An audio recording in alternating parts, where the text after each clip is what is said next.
Hello game devs. In this video we're going to be talking about Skye, which was released in June of 2020. It's a relaxing airplane game developed by third-year students at Breda University of Applied Sciences in the Netherlands. So hang on, we're about to take off.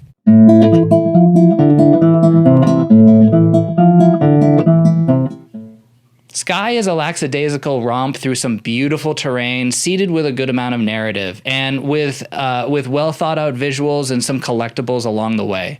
It does a fantastic job of putting my mind to ease, and unlike piloting an X-Wing in Rogue Squadron, which I've been doing a lot of lately, there's little threat from crashing or missing your landing zone. It's just fun flying around, and the controls of the plane feel really solid. You know, you can wave at people, say hello.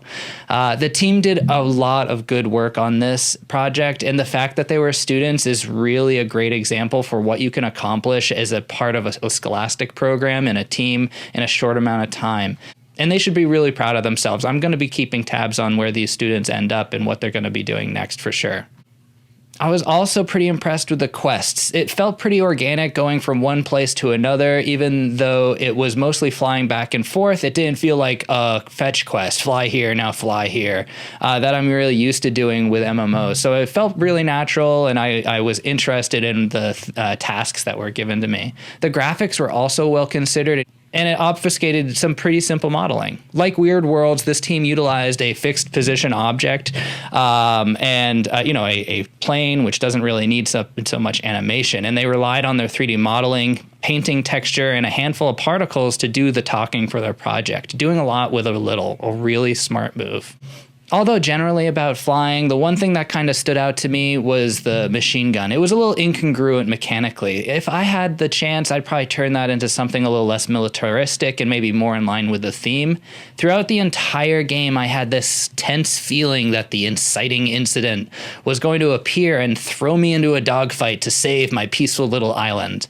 Because there's this juxtaposition of game mechanics, this easy flying, no pressure collisions with this very violent weapon, this usually ends up something that usually ends up blowing something up. So although that never came, I don't know if the gun itself really lends itself to this kind of rural, relaxing storytelling, unless this is a first part of a seed in a much larger second act. So maybe what they were doing is they were going to go along with it and then throw you into a war. And if that was the case, I'd say they were doing a fantastic job of showing how relaxing and nice and peaceful this island is, and just with the way the mechanics are and the way the game plays. But if it's not going in that direction, maybe I would look into something else, because like it looks like a crop duster, so maybe it drops like little smoke bombs and shoots overgrown wasp nests with like a BB gun, some other island critter or something like that. There's a couple things that you could do there that I thought was where I would maybe go with it if I was got my hands on it.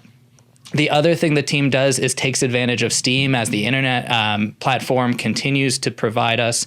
Not every student game becomes popular, but it's a really important lesson that even the work you do in college and in high school can be a high caliber and interesting to developers.